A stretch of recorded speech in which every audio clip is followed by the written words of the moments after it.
बिस्मिल्लाहिर्रहमानिर्रहीम। अस्सलामु अलैकुम। इस वक्त पाकिस्तान में करीबन 1,95,000 डॉक्टर्स हैं और आबादी के लिहाज से करीबन हर 6600 अफराद के लिए एक डॉक्टर है। और सेहत के हवाले से पाकिस्तान 198 ममालिक में 154वें नंबर पर है। आखिर क्या वजह है कि पाकिस्तान एटमी पावर होने के बावजूद आज तक सेहत के मामले में पीछे है?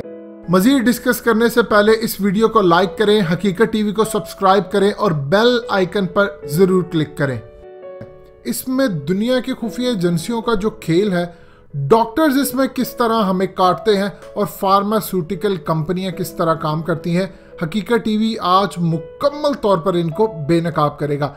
अब जरा अहम तरीन बात समझ लें, पाकिस्तान में डॉक्टर्स किस तरह नोट कमाते हैं आप लोगों को पता भी नहीं चलता। इसमें खुफिया ताकतों का क्या रोल होता है? सबसे पहले इसमें काम होता है, जो खतरनाक तरीन काम है वो है फार्मास्यूटिकल कंपनीज।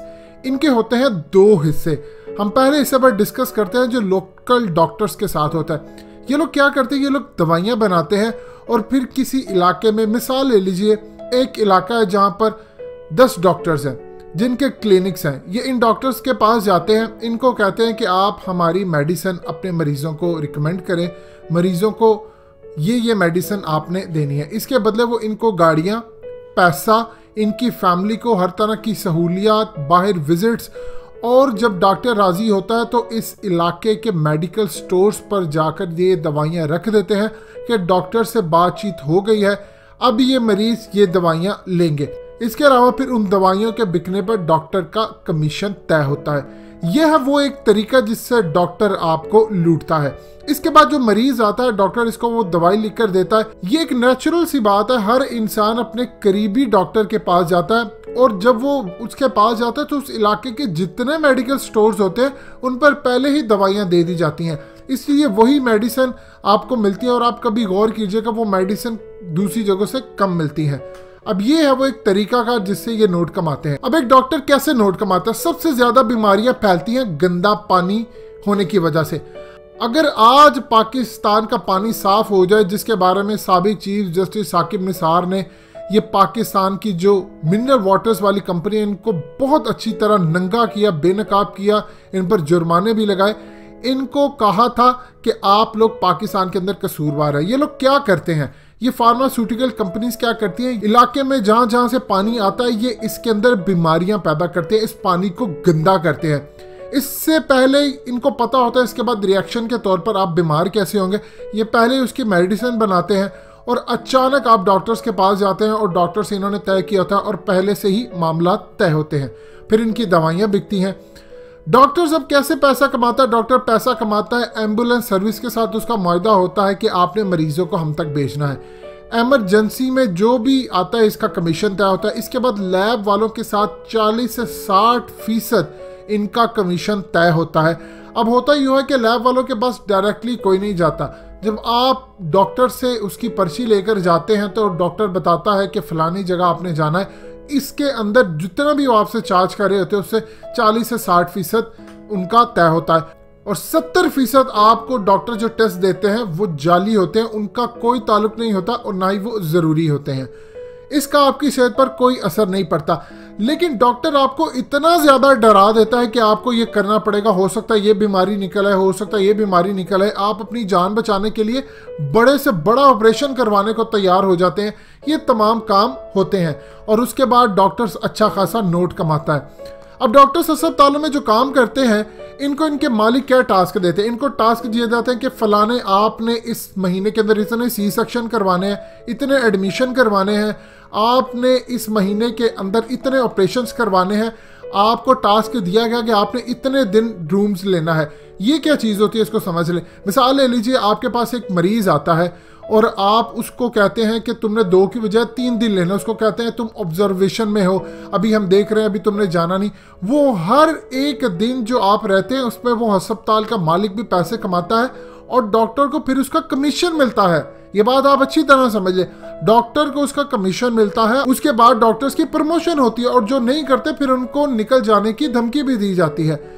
कितने लैब में टेस्टिंग करनी है, एक एक चीज़ टारगेट इनको दिए जाते हैं, आपने इतने ऑपरेशंस करने हैं, ये कुछ आपने काम करना है। जो टारगेट पूरा नहीं करता उसको पेनल्टीज दी जाती है। अब सी सेक्शन के बारे में बात करते हैं। सी सेक्शन की तो कई वजूहात हो सकती हैं। देखिए, सी सेक्शन इंट्रोड्यूस हुआ था ब्रीच डिलीवरी, जब जिंदगी और मौत का हो तब आप इसको करते हैं। लेकिन 2010 से पहले करीबन 8% रेशो थी ब्रीच की और पाकिस्तान के अंदर सी सेक्शन की, जो कि 90 से 92% नॉर्मल डिलीवरीज हुआ करते थे। आज 40% तक आपके सी सेक्शन हो रहे हैं। इसमें क्या फ़ायदा होता है इनको और क्या होता है? एक तो डॉक्टर्स का पैसा जाता है। डॉक्टर जो आपको मेडिसिन रिकमेंड करता है, इससे आपके बच्चे की पोजीशन चेंज हो जाती है। माँ के पेट में बच्चा होता है, अगर उसका सर नीचे की तरफ होगा तो आप बच्चे का पहले सर निकालेंगे और उसके बाद उसकी टांगे।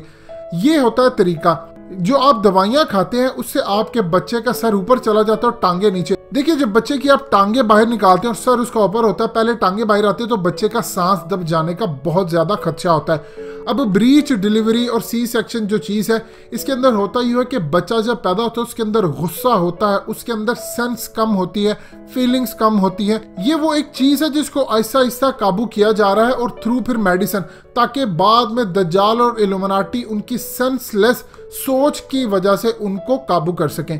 ये तमाम चीज़ें होती हैं जिसके बाद मामला चलते हैं और हमें पता भी नहीं चलता कि हमारे साथ हो क्या रहा है। अब सूरत हाल ये हो चुकी है कि जब औरत को इंजेक्शन लगता है कमर के अंदर, उसका नीचे वाला धड़ जो होता है वो बिल्कुल सुन कर दिया जाता है, तो औरत को वो तकलीफ ऐसा लगता है उस वक्त नहीं हो रही, आसान लगता है। लेकिन बाद में जो उसके रिएक्शंस होते हैं और उस पर जो उसको मेडिसिन जाती है, उसके पीछे अरबों डॉलर्स की इंडस्ट्री चलती है। मेडिसिन के लिए सारा काम होता है। ये काम होते हैं जिसमें डॉक्टर्स पैसा कमाते हैं। देखिए, जो नेचुरल जिसको हम टोटके कहते हैं, उनको इन्होंने बड़ी प्लानिंग से दूर कर दिया है। औरतों के अंदर डिप्रेशन, ये जब तमाम चीज़ें आती हैं उसके पीछे अरबों डॉलर्स की इंडस्ट्री चलती है। ये काम करते हैं, ये आपकी हवा गंदी करते हैं। उसके बाद डॉक्टर्स को पहले से कहा होता है, डॉक्टर्स इसको पता होता है कि ये हवा गंदी होने वाली है या इसके बाद हमने ये दवाइयाँ रिकमेंड करनी है।